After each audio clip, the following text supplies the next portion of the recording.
अस्सलाम वालेकुम students, welcome back. Last video lecture में हमने स्टूडेंट डिस्कस किया था इंट्रोडक्शन ऑफ द एनाटमी को, और उसके बाद हमने एक चीज़ देखी जिसकी क्लासिफिकेशन जिसे हम कहते हैं रीजनल एनाटमी। रीजनल एनाटमी का अगर मैं आपको सिंपल सा एक ओवरव्यू बताता चलूँ कि उसमें रीजनल एनाटमी में एक particular region of the body की हम स्टडी करते हैं, और इस रीजन में फिर जितने भी उसके एक्सटर्नल स्ट्रक्चर आएँ और जितने भी उसके इंटरनल स्ट्रक्चर्स आएँ, उन सारे वो चीज़ें उसमें इंक्लूडेड होंगी। फिर उसमें उसकी जो अगली और चीज़ें जो होती हैं मसल्स, नर्व्स, आर्टरीज, उन सारी चीज़ भी वो भी इंक्लूडेड होंगी उन particular region of the body के। नेक्स्ट क्लासिफिकेशन हमारी होती है सिस्टमेटिक एनाटमी। इसमें हम बॉडी के जो सारे ऑर्गन सिस्टम्स हैं उनको इन डिटेल्स देखते हैं, मगर आपने सिस्टमेटिक एनाटमी में मतलब सब बिल्कुल डीपली हर चीज़ में नहीं चले जाना।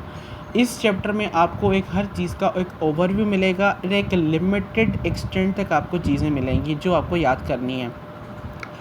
मैंने जैसे आपको पहले ही बता दिया था कि इस सीरीज़ में आपको क्या होगा कि आपको मैं इस तरीके की पहले एक स्लाइड दिखा दूंगा जिसमें सारी चीज़ें लिखी हुई है, फिर मैं आपको बता दूंगा उसको पिक्चर्स के थ्रू। देखिए, ये आपका इंटीग्यूमेंट्री सिस्टम है, स्किन वाला सिस्टम। इसमें होते हैं आपके nails, sebaceous gland, sweat glands, hair follicle. ये है आपकी लेयर स्किन की, ये हैं आपके स्वेट ग्लैंड। ठीक है स्टूडेंट्स, ये है आपके हेयर, ये है आपका डीप फेशिया, ये है आपका सुपरफिशियल फेशिया, ये है आपका एपिडर्मस। तो ये सारी जो चीज़ें हैं ये कंबाइनली आपको क्या किस में इंक्लूडेड है? स्किन में है ना। तो देखिए, यही था हमारा क्या एक इंट्रोडक्शन, एक ओवरव्यू ऑफ द इंटीग्यूमेंट्री सिस्टम। ये आगे इन डिटेल इसी चैप्टर में डिस्कस करेंगे। आप सिर्फ अभी एज ए फॉर डिस्क्रिप्शंस मतलब जो जो लिखी हुई हैं हमारे टेक्स्ट बुक्स में अप टू द एक्सटेंट वो आप अभी इतनी देखते जाएं। फिर अगला एक सिस्टम हमारी बॉडी में होता है जिसे हम कहते हैं skeletal system. It consist of what? Bones, and it provides our basic shape and support to the vital organs. ये है आपका एक स्केलेटल सिस्टम। कैसे देखिए कितना ज़बरदस्त तरीके से एक फ्रेमवर्क है हमारी बॉडी का जो अपने हमारे स्ट्रक्चर्स को प्रोटेक्ट भी कर रहा है, हमें शेप प्रोवाइड करता है, हमारे जो इंटरनल स्ट्रक्चर्स हैं उन्हें प्रोटेक्ट करता है, हमारी मूवमेंट्स करवाता है। देखिए कितनी ज़बरदस्त तरीके से एक हमारा स्केलेटल सिस्टम बना हुआ है। नेक्स्ट हमारा जो सिस्टम है वो है हमारा आर्टिकुलर सिस्टम। आर्टिकुलर सिस्टम में होते हैं आपके कंसिस्टेड ऑफ जॉइंट्स।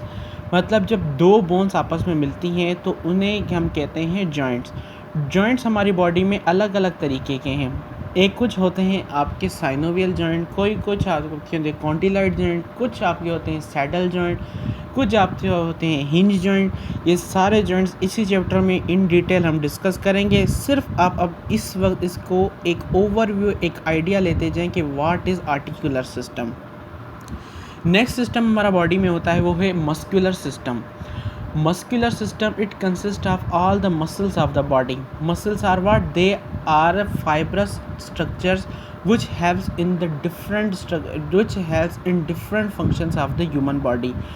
इनमें से जो कुछ फंक्शंस होते हैं वो हमारी विल में होते हैं, मतलब क्या हमारे वॉलंटरी मसल्स हैं, और कुछ जो मसल्स हैं हमारे इनवॉलंटरी मसल्स हैं।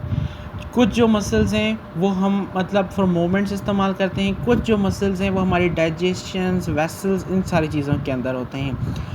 ये सारे मस्कुलर सिस्टम भी इन डिटेल हम आगे वाले लेक्चर वीडियोस में देखेंगे इसी चैप्टर के। अब भी आप सिर्फ इस चीज़ को समझने के लिए देखें कि आप मतलब आपके माइंड में एक आइडिया हो कि what is muscular system.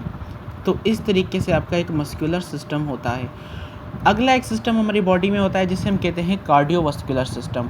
Cardiovascular system मतलब क्या? इसमें आपकी आएंगी आर्टरीज, वेन्स और आपका हार्ट।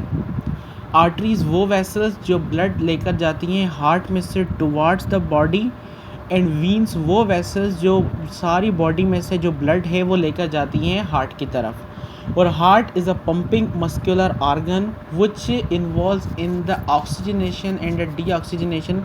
जो पोर्शंस हैं ब्लड के उनको सेपरेट करता है और सारे मतलब सही से अप्रोप्रिएट जगह पर पहुंचाने का वो काम करता है। तो ये था आपका एक overview of the cardiovascular system. ये भी आपका इन डिटेल आगे वाले लेक्चर वीडियोस में होगा। एक और सिस्टम होता है हमारी बॉडी में जिसे हम कहते हैं लिम्फॉइड सिस्टम। लिम्फॉइड वो सिस्टम होता है, आप सिर्फ यहाँ पर एक ओवरव्यू, एक आइडिया अपने माइंड में रखते जाएं ताकि आगे जाकर आपको कोई परेशानी ना हो। लिम्फॉइड सिस्टम वो सिस्टम होता है जो क्या करता है, सारी बॉडी में से जब ये वेसल्स हैं, जब आर्टरीज़ में से जब ब्लड आता है कैपिलरीज़ में फिर वेन्यूल्स में, तो इन प्रोसेस में कुछ जो फ्लूइड है वो बाहर जो है वो निकल आता है, मतलब क्या वो लीक हो जाता है। तो वो लिम्फॉइड सिस्टम का वो क्या फंक्शन होता है, देखें आप किसी ग्रीन कलर का एक लिम्फॉइड का वेस्कुलर सिस्टम है, वो क्या करता है, इन सारी जो फ्लूइड लीक हुआ था इसको लेकर जाता है अपनी वेसल्स के अंदर, फिर वो अल्टीमेटली ड्रेन कहाँ पर करती हैं, थोरैसिक डक्ट में। तो यही था आपका एक overview of the lymphoid system. एक और सिस्टम हमारी बॉडी में होता है जिसे हम कहते हैं nervous system. Nervous system consisted of your brain, your nerves and spinal cord. ये भी आपका in detail next video lectures में होगा। अगर आपका इस ओवरव्यू देखें तो central nervous system is involve in your all coordination activities. मतलब कि अगर आपके सोचने से लेकर आपके सोने तक, मतलब क्या, अगर आप यहाँ पर इस वक्त लेक्चर सुन रहे हैं, आप अगर घूमते फिरते हैं, आपका पानी पीना, आपका कुछ सोचना, आपको अपना आपकी क्रश का सोचना, आपका कुछ पढ़ाई के बारे में सोचना, ये सारी चीज़ें आपके क्या आएंगी, आपके नर्वस सिस्टम में आएंगी। और नर्वस सिस्टम में और एक क्या क्या चीज़ें हैं, आपका ब्रेन है, स्पाइनल कॉर्ड है and all the nerves involved in it. एक और ये थी हमारी सिस्टमेटिक एनाटमी। और एक हमारी जो एनाटमी होती है जिसे हम कहते हैं क्लिनिकल एनाटमी। क्लिनिकल एनाटमी में क्या करते हैं हम, जो भी सारा आपका जो क्लिनिकल बेसिस अप्लाइड एनाटमी है ना, मतलब हमने जो चीज़ सीख ली, अगर उस चीज़ की वजह से, अगर उसकी एब्सेंस है, उसमें कुछ फॉल्ट है और उसकी फॉल्ट की वजह से जो उसका असर हमारी बॉडी में आता है, for example there is a nerve, आपके पास कोई नर्व है, वो किसी पर्टिकुलर एरिया ऑफ स्किन को आपको सप्लाई कर रही है। फॉर एग्ज़ाम्पल इस तरीके से आपको नर्व्स थी, मैं आपको इस तरीके से, फॉर एग्ज़ाम्पल यहाँ पर एक नर्व है, वो यहाँ पर एब्डोमेन, आपके पेट वाले पोर्शन को सप्लाई कर रही है। अगर वो नर्व आपकी ख़राब हो जाए, आपकी पैथोलॉजिकल कंडीशंस में वो कट हो जाए सर्जिकल में, तो वो क्या होगा, या तो वो इस एरिया को सप्लाई नहीं करेगी, या तो वो किसी चीज़ को ओवर सप्लाई कर देगी। तो इसी तरीके की डिफरेंट एनाटमीज़ आती हैं आपकी क्लिनिकल पॉइंट ऑफ व्यू से। तो उन सारी चीज़ों की स्टडी को हम क्या कहते हैं, क्लिनिकल एनाटमी। तो यही था स्टूडेंट्स आज के हमारे का लेक्चर वीडियो, जिसमें हमने डिस्कस किया systematic anatomy and clinical anatomy में। अगर आपको ओवरव्यू बताता हूँ कि सिस्टमेटिक एनाटमी में हम क्या करते हैं, सारे सिस्टम्स का एक ओवरव्यू देखते हैं कि हाँ सिस्टम का हर कोई फंक्शन क्या है।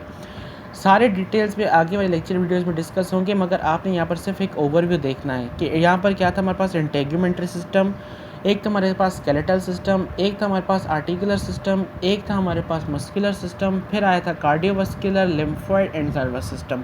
उसके बाद हमने डिस्कस किया क्लिनिकल एनाटमी को। क्लिनिकल एनाटमी हमने क्या कहा कि अगर सारे जो सिस्टम्स पढ़े हैं, अगर जो, और इसके अलावा जो भी हम एनाटमी पढ़ते हैं अपनी सारी इस फर्स्ट ईयर सेकेंड ईयर में, तो अगर फॉर एग्ज़ाम्पल हमने कोई सिस्टम पढ़ा और अगर कोई चीज़ पढ़ी, अगर वो चीज़ ख़राब हो गई या तो उसमें कोई पैथोलॉजी आ गई, तो उसकी वजह से जो साइंस एंड सिम्टम्स, जो कॉन्सिक्वेंसेस होंगे, उन सारी चीज़ों को हम किस चीज़ में पढ़ते हैं, क्लिनिकल एनाटमी में। तो स्टूडेंट्स तब तक के लिए